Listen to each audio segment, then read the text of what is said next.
हीरा परा बाजार में रहा छार लपटाए, केती मूर्ख पचमुए पारख लिया उठाए। हीरा बाजार में पड़ा है, उस पर धूल लिपटी है। कितने अनाड़ी समझते हैं कांच की गोली है और पैरों से ठोकर मार करके चले जाते हैं, लेकिन कोई पारखी उठा लेता है।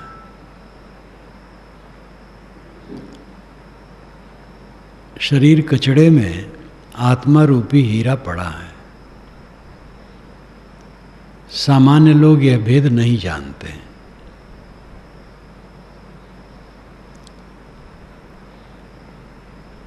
उपनिषद में भी बात आती है कि वो हृदय में है, तो कहते हैं हृदय में क्या है? ये मांस का लोथड़ा, इसमें क्या तत्व रखा है? तो ऋषि ने कहा है जो हृदय में है वही तो दृष्टा है, वही तो साक्षी, वही तो जानता है, और उसी पर तो सब संस्कारों के घात प्रतिघात होते हैं।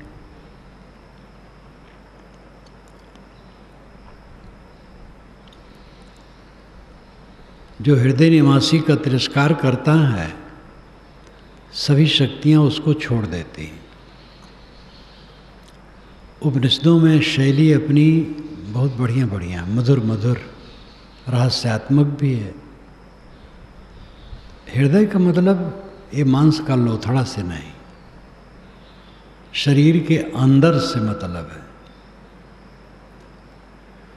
शरीर के अंदर में जो है, जो बोलता है, जानता है, दृष्टा है, साक्षी है, उसके समान भी कहीं कुछ है? सब तो पानी पत्थर है चारों तरफ, जड़ पदार्थों का विस्तार है। जानने वाला, मानने वाला, करने वाला, सोचने वाला, लिखने पढ़ने वाला, ज्ञान विज्ञान शोधने वाला कौन है? ये शरीर में रहने वाला आत्मा ही तो है। मैं के रूप में विद्यमान आत्मा ही वह हीरा है जिसके लिए साहब यहाँ संकेत करते हैं, हीरा परा बाजार में। शरीर कचड़े में ये जीवात्मा पड़ा है। अविवेकी आदमी जीवन को कूड़ा कचड़ा ही बना करके छोड़ के चले जाते हैं। कोई विवेकवान इसमें से हीरे को उठा लेता। साहब का एक बहुत प्रसिद्ध भजन है, मोर हीरा हेराए गए कचरे में।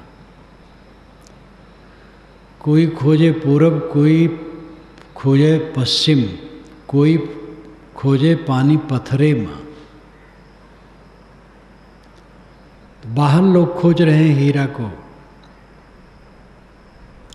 स्त्री में, पुरुष में, स्त्री पुरुष के देहों में खोज रहे हैं, देहों की चमक दमक में सुख मान रहे हैं, और दुनिया की वस्तुओं में चमक दमक में खोज रहे हैं। वो कहीं नहीं मिलेगा। खोजने वाला खुद हीरा है। खोजने वाले को अपने पर ध्यान देना होगा, वो स्वयं हीरा है। लेकिन कोई पारखी ही इसको उठा पाता है। उठा पानी मतलब समझ लेना और समझ के आचरण करना।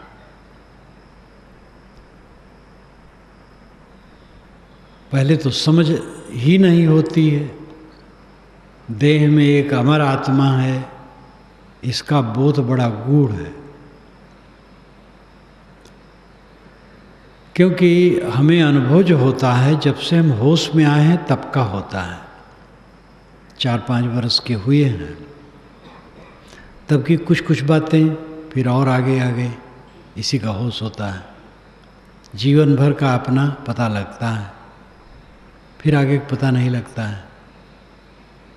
अव्यक्तादीन भूतानि व्यक्त मध्यानि भारत अव्यक्त निधनान्यव तत्र का परिदेवना, ये गीता में आता है। अव्यक्तादीन भूतानि, भूतों का, प्राणियों का आदि अव्यक्त है। जितने प्राणी हैं इस अस्तित्व के बाद वे कहाँ थे, क्या थे, कैसे थे, ये पता नहीं।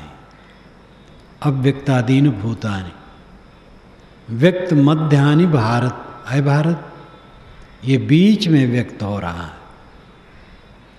अव्यक्त निधनान्य, निधनात एव, मरते ही अव्यक्त हो जाएगा। जैसे जीव शरीर से निकला, फिर हम समझ नहीं पाते कहाँ गया, है कि नहीं है। तत्र का परिदेवना, फिर उसके लिए क्या कष्ट है। ये दूसरी दृष्टि से कहा गया कि जिस स्थूल शरीर और वैभव के प्रति तुम पीड़ित हो, इस जीवन के पहले उसका पता नहीं था, और जीवन समाप्त होते उसका पता नहीं रहेगा, तो उसको लेकर के क्यों पीड़ित होते हो। यहाँ आत्मा के परिचय के विषय में इस श्लोक में नहीं, उसी गीता में ऐसा तो भरा है। नैनम छिद्दन्त शस्त्राणि, नैनम दहति पावका, न चैनम क्लेदन्त्यापो न शोषति मारुता।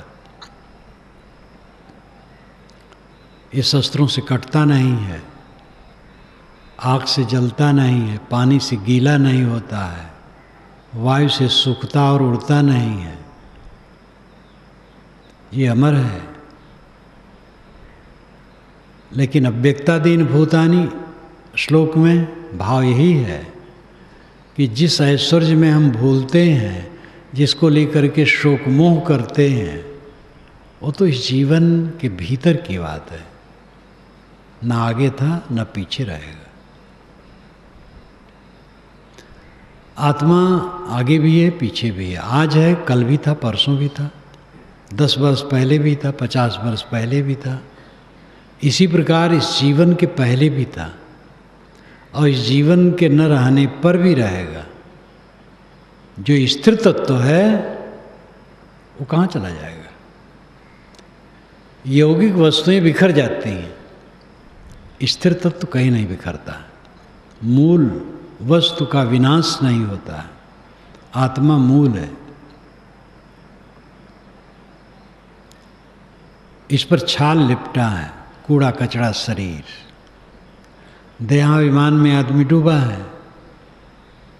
जब देहाभिमान से ऊपर उठे, आत्मा पर ध्यान दे, उसका चिंतन मनन करे, ध्यान करे, एकाग्र हो, तब आत्मा का अनुभव होगा। इस पर बड़े बड़े विघ्न हैं। देह गुजर का विघ्न है, इसके लिए कुछ करना है। और जहाँ देह रहती वहाँ और लोग रहते हैं, वो इसमें सहायक होते हैं, तो उनका भी सहयोग करना कर्तव्य है। आदमी रहते हैं तो आदमी में सांप बिच्छू रहते हैं, और देवता रहते हैं, उसमें विघ्न होता है। सांप बिच्छू ऐसे हैं जो काटने वाले हैं, कपटी हैं, कुटिल हैं, खड़मंडलाचार करने में तैयार हैं, उससे उद्वेग होता है। सज्जन हैं, देवता हैं, उनसे सुविधा मिलती है। जो सांप बिच्छू हैं वही दृष्टि रख करके मानव मात्र को देखने से फिर आदमी निराश हो जाता है। ये सब बेईमान है, बदमाश है, कपटी है, छली है। लेकिन ऐसा नहीं, सज्जन भी है, निर्मल चित्त के भी। एक छोटा सा परिवार है, सतोगुणी व्यक्ति उसमें होंगे, रजोगुणी भी होंगे, तमोगुणी भी होंगे। तो मनुष्यों का जहाँ तक मिलता है, चाहे परिवार हो, चाहे समाज हो, उसमें सब प्रकार के लोग होते हैं, उत्तम मध्यम कनिष्ठ। गलत होना जैसे कपटी होना, दुर्व्यवहारी होना, दोष देखना, अश्रद्धा उत्पन्न करना, उच्छृंखल होना, उन्मादी होना, ये विनाश का लक्षण है। ऐसा कोई होता है। और थोड़े दिन में एक किनारे हो जाता है। वो समझता मैं सबको ठीक कर रहा हूँ, स्वयं ठीक हो जाता है। लेकिन ऐसा भी सामना पड़ता है। बाकी लोग स्वभाववश होते हैं, कोई सात्विक होते हैं तो उनसे सुविधा होती है, कोई रजोगुणी होते हैं तो उनसे सुविधा असुविधा दोनों होती है। गतिशील होते हैं रजोगुणी होने की वजह से, इसलिए सुविधाएं होती हैं, और रजोगुण में जो प्रपंच आता है उसमें असुविधाएं होती हैं। कोई तमोगुणी होता है, आलसी, असुविधा होती है। क्रोध करने वाला होता और असुविधा होती है। लेकिन दूसरे सज्जन भी होते हैं। इस बीच में रह करके अपना काम करना होता है। इन बातों में जो अत्यंत धीरवान होगा वो निपट पाएगा। इसलिए संस्कृत और पाली साहित्य में ये प्रायः आता है धीर शब्द का प्रयोग। धीर पुरुष जो धीरज रख सके, सज्जनों से व्यवहार करे, दुर्जनों से अपने को बचा के रखे, किसी की उटपटांग बातों को सुन करके मन में उसको महत्व न दे, तब वो शांत से रह पाएगा और साधना कर पाएगा। नहीं तो साधना नहीं कर पाएगा। अगर स्वयं कपट कुटिलता है तब तो उसको चैन मिलेगा ही नहीं। लेकिन सज्जन है, साधना परायण है, लेकिन दुर्बल मन का है तो उसको बड़ा कठिन होगा। जरा सी प्रतिकूल बात आई तो सोचते रह जाएगा। है स्वयं सज्जन है लेकिन धीरवान नहीं, व्याकुल हो जाता है। कितने लोग कहते हैं महाराज नींद नहीं आती है। अच्छे धनी मानी लोग कहते हैं, पढ़े लिखे सुसभ्य, महाराज रात भर में 1-8 घंटा, कभी 1.5 घंटा सो पाता हूँ। ऐसे बीत जाता है तो लगता है कि उनका चित्त कमजोर है। हानि लाभ को सोचते सोचते रात बीत जाती। रात जम करके सोना चाहिए। 6 घंटा तो सो ही लेना चाहिए। दिन को सोए या न सोए कोई बात नहीं, लेकिन रात को 6 घंटे सो लें। कभी साल 2 साल में 4 साल में कभी नींद नहीं आई। कभी कभी ऐसा बहुत हर्ष की बात सुनाई दी। एक मित्र का पत्र एक सज्जन को मिला ज़्यादा दिन में, बहुत प्यारा मित्र था उनका। तो उस रात को उनको 1 सेकंड भी नींद नहीं आई। उसी पुलकाव में सोचते ही रह गए। और विरोधी बात सुन करके तो आदमी और हो जाता है। तो इस ढंग का कभी कभी कभार हो गया तो कोई खास बात नहीं। एक दिन बोझा दिमाग पर रहेगा, उतर जाएगा फिर। लेकिन जिसका हर दिन ही आए वो तो जीवन को नरक कर लेता है। सो नहीं पाएगा तो और साधना क्या कर पाएगा। सोना सोना है, सोना धातु उत्तम कीमती सोना सोना है। आदमी को रात में 6 घंटे सोना चाहिए। दिल पर किसी प्रकार का प्रभाव नहीं लेना चाहिए। अनुकूल होता है, प्रतिकूल होता है, सब मर जाता है। परसों की बात कल नहीं, कल की बात आज नहीं, आज की बात कल नहीं रहेगी। सब मरता रहता, सब मरता रहता। क्या रखा है? दृढ़ मन वाला होना चाहिए। तो अनुकूल और प्रतिकूल बातों में उद्वेलित होकर के इंसान स्थिर नहीं हो सकता। और ये सब जमाने में रहा है। इतिहास उठा करके देखो, रजवाड़ों का इतिहास प्राय लिखा गया, संतों का नहीं लिखा गया। और भारतीय संत तो और उदास, उपनिषद के ऋषियों ने तो अपना नाम भी नहीं दिया है मंत्रों के साथ, पता ही नहीं लगता है किसने लिखा है, बस संवाद है। सनत कुमार ने कहा, नारद ने कहा, याज्ञवल्क्य ने कहा, जनक ने कहा, उद्दालक ने कहा, श्वेतकेतु ने कहा, प्रवाहण जैवल ने कहा और उद्दालक ने कहा। तो अपना नाम ही नहीं दिया।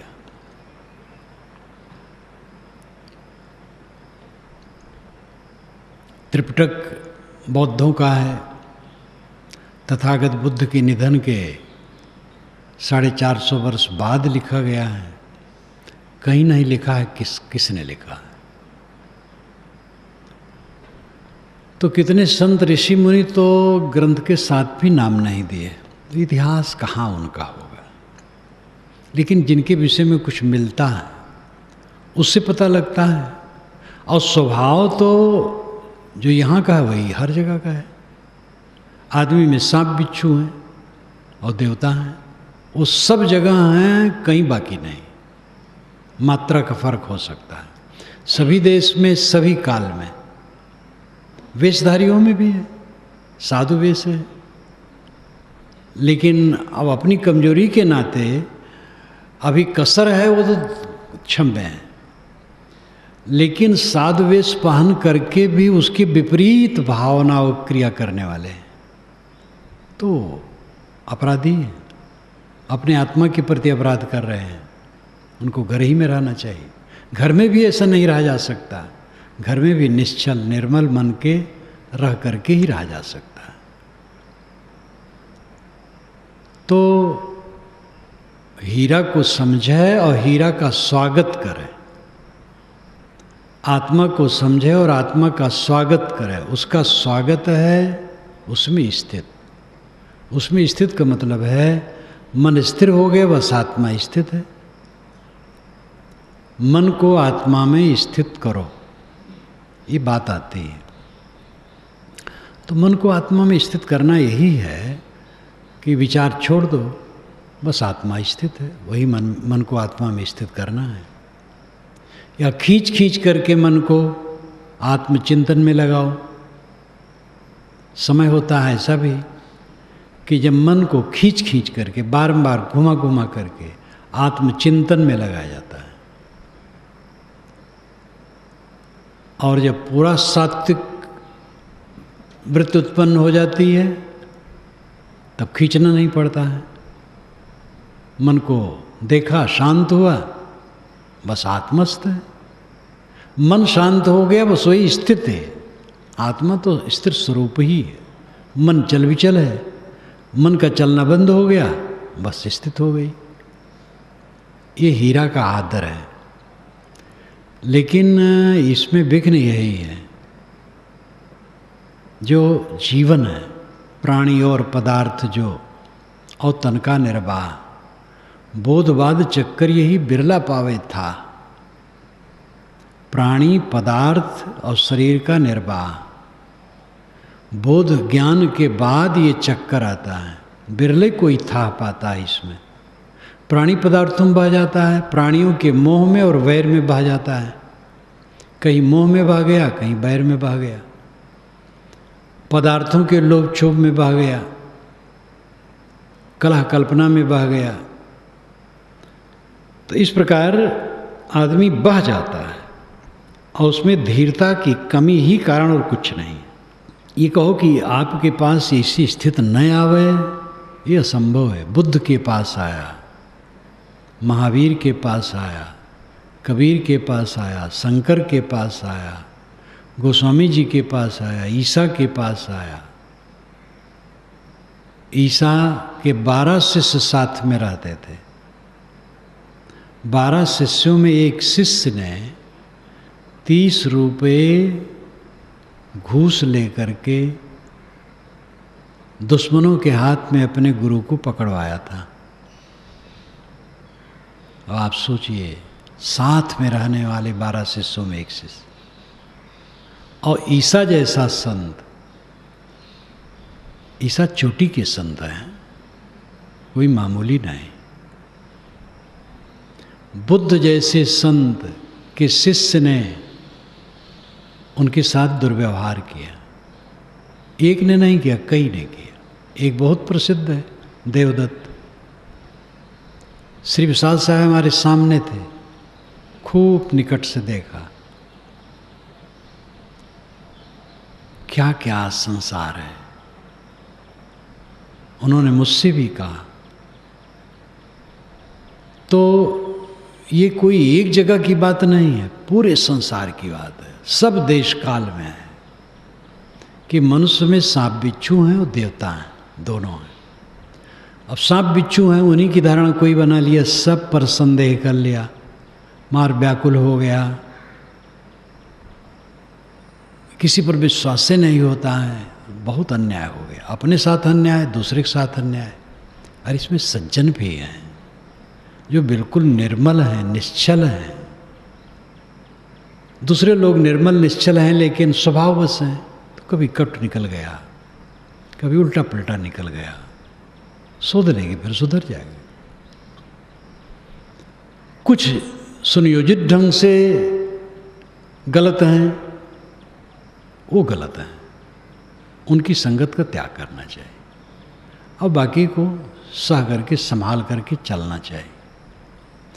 कितने पति पत्नी हैं जीवन भर लड़ते रहते हैं और साथ साथ रहते हैं। तो ये सब बातें जो जीवन में मिलती हैं, इधर गुजर की बात है, गुजर बसर भी चाहिए, उसके लिए चीज़ें चाहिए। देखो अनेक अनेक विघ्न हैं, इन सब विघ्नों को पार करना पड़ेगा सबको, चाहे साधु हो, चाहे गृहस्थ हो, चाहे कोई पेशा वाला हो, नर हो नारी हो। इन विघ्नों को सह करके तब कोई शांति पा सकता है। इसमें कठिन लगता है, कठिन कुछ नहीं, वीरता की कमी, धीरता की कमी। हीरा परा बाजार में रहा छार लपटाए, केतिक मूर्ख पचुए कोई पारख लिया उठाए। हीरों की ओबरी नहीं, मलया गिर नहीं पांत। सिंहों के लेहड़ा नहीं, साधु न चले जमात। हीरों की ओबरी कोठरी नहीं होती कि कोठरी कोठरी बोरा बोरा हीरा भरा हो, थोड़ा होता है और डब्बे में रखा रहता है। हीरों की ओबरी नहीं, मलया गिर नहीं पात। मलय गिर जो खास मलय गिर होता है वो कहीं कहीं पर्वतीय जंगलों में होता है। और सिंहों के लेहड़ा नहीं, सिंहों के झुंड नहीं होते, सिंह प्राय एक कहीं अकेला अकेला होता है। साधु न चले जमात, साधु जमात बांध के नहीं चलते। तो इसमें ऐसी भी दृष्टि वाले हैं कि साधु की जमात है वो धोखा है। एकांगी चिंतन करने से सब गड़बड़ा जाता है। यहाँ बहुत ऊंची दृष्टि से कहा गया। यहाँ साधु का अर्थ है पूरा साधु, पूरा साधु, जीवन मुक्त पुरुष। तो जीवन मुक्त पुरुष जमात के जमात नहीं होते। जम आत, ये अरबी भाषा का शब्द है, जम आत, उसको हम सहज कहते जमात। और उसका अर्थ ही होता है समाज, पंक्ति, वर्ग। श्री सुखसागर साहब अजयबा के संत गोरखपुर के तरफ के, वह कहते थे साधु न चले जमात, जामाता बनकर दमाद बनकर के नहीं चलते, वो विरक्त रहते। तो इससे दोष ना आए कि भाई जमात होते नहीं साधु का। मैंने कहा साहब ऐसी क्लिष्ट कल्पना आप क्यों करते हैं? जमात जो साहब कहें सहज अर्थ वही है। अर्थ है कि पूर्ण संत भीड़ के भीड़ नहीं होते, पूर्ण संत कोई कोई होता है। लेकिन जो पूर्ण संत न हो निरादरित नहीं होता है। जैसे स्कूलों में पढ़ने वाले, कॉलेजों में पढ़ने वाले बच्चे होते हैं, कक्षा 1 में भी हैं, MA में भी हैं, डिग्रियां हासिल करते समय भी लोग हैं, और है सब विद्यार्थी। कक्षा 1 में पढ़ने वाला दोषी तो नहीं माना जाएगा। जो MA में है वो भी कभी कक्षा 1 में था। तो इसलिए साधु समाज जमात होती है, समाज होता है, उत्तम मध्यम कनिष्ठ उसमें होते हैं। श्री रामराज साहब ने कहा, साधु साधु सब ही बड़े, अपनी अपनी ठौर, शब्द विवेकी पारखी ते माथे के मोर। साधु साधु सभी बड़े अपनी अपनी जगह पर, लेकिन जो शब्दों की विवेकी और पारखी हैं वे सिर मुकुट हैं। तो इसका मतलब यही है कि जो जीवन मुक्त कृतार्थ आत्मा है वो विरल है, कहीं कहीं। एक समाज में कई भी हो सकते हैं, कोई आश्चर्य नहीं है। एक हो सकता, एक भी नहीं हो सकता है पूर्ण संत। लेकिन पूर्ण संत न होने पर भी अगर वह निश्चल है, निर्मानी है, साधु मार्ग में चलते साधना करते हैं तो पूज्य। करते करते वो पक भी जाएंगे कभी और पूरा हो जाएंगे। साधु न चले जमात, जमात बांध करके साधु नहीं चाहिए। यहाँ साधु से अर्थ है कृतार्थ आत्मा, मुक्त आत्मा। मुक्त आत्माओं की भीड़ नहीं होती, बिरला होता है। गोस्वामी जी ने दूसरे ढंग से कहा है, बिरले बिरले पाइए माया त्यागी संत, तुलसी कामी कुटिल कलि केकी केक अनंत। माया त्यागी संत बिरले बिरले मिलेंगे। माया त्यागी मतलब नहीं खैर रुपया पैसा, रुपया पैसा इत्यादि उपयोग की चीज है, उसमें भी जो बहुत बांधा जाता है वो गलत है। मोह माया आसक्ति दुर्गुण दोष, ये सब के त्यागी बिरले बिरले संत मिलते हैं। तुलसी कामी कुटिल कलि केकी केक अनंत। केकी केक मोर मोरिन, बड़े मीठे स्वर बोलेंगे लेकिन सांप खा लेंगे अगर मिले तो। ऐसे कितने वेशधारी हैं, लेकिन वे ठीक नहीं। तो ये दूसरे ढंग से कहा गया है। माखी काक उलूक बक दादुर से भय लोग, भले ते शुक मोर जो क्यों न प्रेम पथ योग। गोस्वामी जी यहाँ खिन्न हो गए हैं। लोग मक्खी हैं, काक हैं, उलूक हैं, बकुला हैं, महागंधे। और जो भले हैं तो शुक पिक मोर जो, सुगा को पालो, पढ़ाओ राम राम, खिलाओ, और कहीं खुला हो तो उड़ जाएगा। इतना निठुर होते हैं कि आधार दो, सेवा करो, और कुछ मुरव्वत नहीं। इसी प्रकार पपीहा, इसी प्रकार मोर इत्यादि। तो जो भले हैं वे भी कपटी कुटिल हैं, और जो दुर्जन है तो महादुर्जन है। तो यहाँ पर गलत लोगों को दृष्टि में रख करके गोस्वामी जी ऊब करके कहे, ये भी खराब नहीं है, अपना पक्ष है। अन्यत्र उन्होंने ये भी कहा है कि सज्जन है।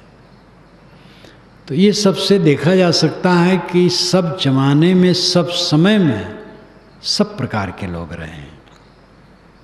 और उन्हीं के बीच में रह करके, कांटों और फूलों के बीच में रह करके अपना काम करना है। जो अत्यंत धैर्यवान होगा वो अपने चित्त को शीतल कर पाएगा, नहीं तो जलता रहेगा और ऐसे उद्वेगित होते होते मर जाएगा एक दिन। कुछ हाथ में नहीं आएगा, आता है जाता है, सब कुछ हाथ कुछ रहता है। किसी ने हमें कुछ कह दिया, वो कहाँ हवा में उड़ गई बात, उसका संस्कार रहा केवल। उसकी जो चिकित्सा हो, करने लायक हो कर लो, और उसमें सोचना क्या है, सब ठीक है। प्रशंसा किया, उसका मन है, जब मन बदल जाएगा निंदा भी करेगा। बड़े बड़े लोग निंदित किए गए।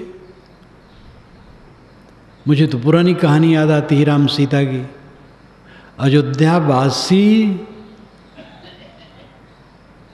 राम और सीता की निंदा की कि राम ने सीता को रख लिया, रावण के घर में 20-22 महीने सीता रही है और उनको फिर रख लिया, हम लोगों की क्या दशा होगी। और ये पूरे अयोध्या में रीझ रही थी बात, तो राम बहुत क्लेशित हो गए। और चुपके से निकाल दी। निकालना अच्छा हुआ बुरा हुआ अलग बात है, लेकिन ऐसी घटना घट सकती है, संसार ऐसा है, आज ही नहीं सब जमाने में रहा है। अगर आप अपनी हीरा का स्वागत करना चाहते हैं, पहले तो पहचानें, समझें स्वरूप को, और उसका स्वागत है पूर्ण आत्म शांति इसी जीवन में पा लेना। धीरवान बन करके कर पाओगे। कोई भी द्वंद्व झूठ है, सब झूठ है, बना बिगड़ा आया गया। अपने चित्त को जो बिल्कुल ऊपर रखेगा वो निर्द्वंद स्थित पाएगा।